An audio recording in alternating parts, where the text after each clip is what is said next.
High high খতিবে আজম আল্লামা নুরুল ইসলাম অলিপুরি পুরা বাতিল ফারায় আগুন লাগাই দিছে। বাতিলরার তখন পুরাই মাথা নষ্ট। আল্লাহ মনে হয় যে তার রহমতের কুদরতি হাতে চরমনাইরে বাঁচাইছে এসব বাতিলদের হাত থেকে। সবাই আল্লামা নুরুল ইসলাম অলিপুরির ভিডিওটা শেষ পর্যন্ত দেখবেন, আর ভিডিওটা অবশ্যই বেশি বেশি শেয়ার করে দিবেন। বিগত ত্রয়োদশ জাতীয় সংসদ নির্বাচনে কিছু কৌমি আলেম চিহ্নিত একটা বাতিল দলের সাথে নির্বাচনী জোট করার কারণে কৌমিদের সাথে ওই চিহ্নিত বাতিলের একটা সেতু বন্ধন তৈরি হয়। এই সেতু বন্ধনের মাধ্যমে বাতিলদের কেউ হক পথে আসেনি, হকপন্থীদের অনেকেই বাতিলদের সাথে চলে যাচ্ছে। এইটাই হলো সবচেয়ে বড় ফিতনা বর্তমান কৌমি আলেমদের জন্য।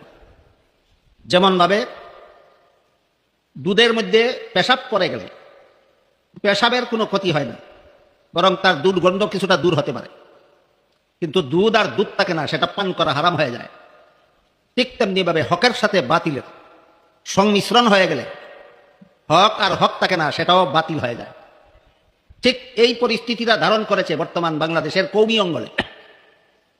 সবচেয়ে বড় মারাত্মক ব্যাপার হলো এই অজুহাতে, নির্বাচনী ঐক্যের অজুহাতে ওরা কিছু কৌমি আলেমদেরকে ওদের মতবাদে দীক্ষিত করে। সারা জীবনভর কৌমি আলেম যে নীতি আর আদর্শের কথা বলছিলেন, কিছু সংখ্যক কৌমি আলেমদের দ্বারা এর বিরুদ্ধাচরণ করেছে। এক কথায় কিছু নীতিভ্রষ্ট আদর্শভ্রষ্ট দু চারজন কৌমি আলেমকে এদের পক্ষে নিয়ে গেছে, নিয়ে এই কয়েকটা কৌমি আলেমদেরকেই আপনাদের বিরুদ্ধে, আপনারা বাতিল এবং তারা হক, এই কথাটা মিডিয়াতে প্রচার করে বেড়াচ্ছে। এর মাধ্যমে যে বিভ্রান্তির সৃষ্টি হচ্ছে, এই বিভ্রান্তির ফলে কৌমি মাদ্রাসার অনেক ছাত্র গোপনে আর অনেক ছাত্র প্রকাশ্যে তাদের সমর্থন জানাচ্ছে। অনেক কৌমি আলেমরাও গোপনে তাদের সমর্থন জানাচ্ছে এবং অনেকে প্রকাশ্যেই তাদের সমর্থন জানাচ্ছে। আমার মনে হয় হক বাতিলের এই সংঘাত অতীতে এত বড় জঘন্য আকার ধারণ করেনি কখনো, বর্তমানে যে আকার ধারণ করেছে। আমার দৃষ্টিতে এইটাই কৌমি অঙ্গনের জন্য বর্তমান মুহূর্তের সবচেয়ে বড় ফিতনা এবং সবচেয়ে বড় সমস্যা।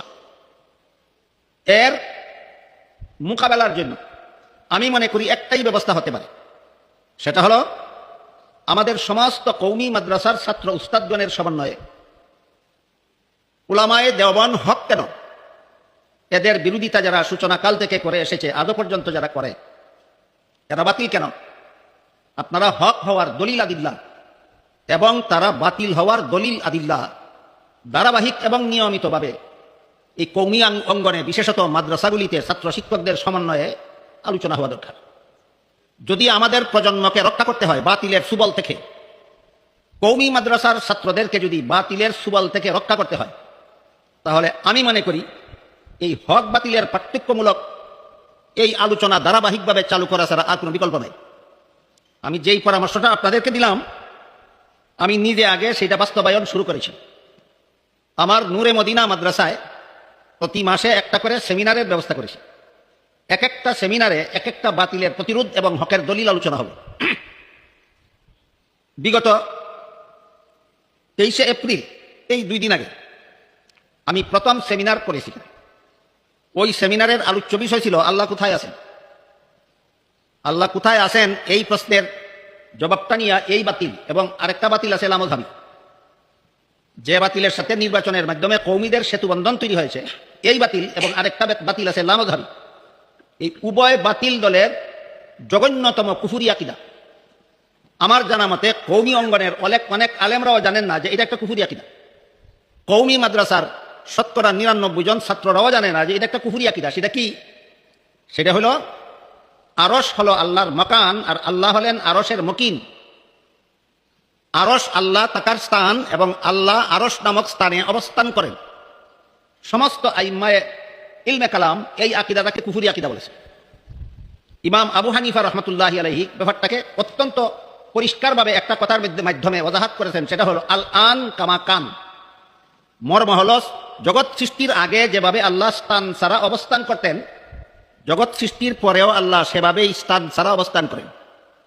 গুণগতভাবে আল্লাহ আরশেও আছেন, আসমানেও আছেন, জমিনেও আছেন, পাতালেও আছেন। ইলমান ওয়া কুদরাতান লা জাতান। ইলমান কুদরাতান আল্লাহ আরশেও আছেন, আসমানেও আছেন, জমিনেও আছেন, পাতালেও আছেন। কিন্তু আল্লাহর জাত বা আল্লাহর সত্তা বা আল্লাহর অস্তিত্ব যেমন ভাবে জগৎ সৃষ্টির আগে কোনো স্থানে ছিল না, এখনো কোনো স্থানে নয়, ভবিষ্যতে কোনো স্থানে অবস্থান করবে না, এটা ইসলামী আকীদা।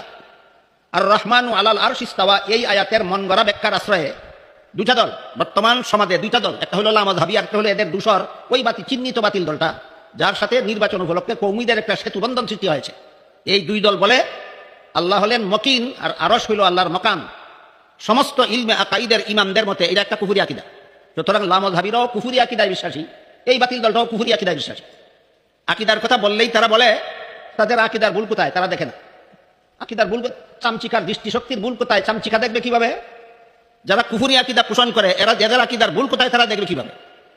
যারা আল্লাহকে আরশের মকিন সাব্যস্ত করে, আরশকে আল্লাহর মকান সাব্যস্ত করে, কুফরি আকীদায় বিশ্বাসী।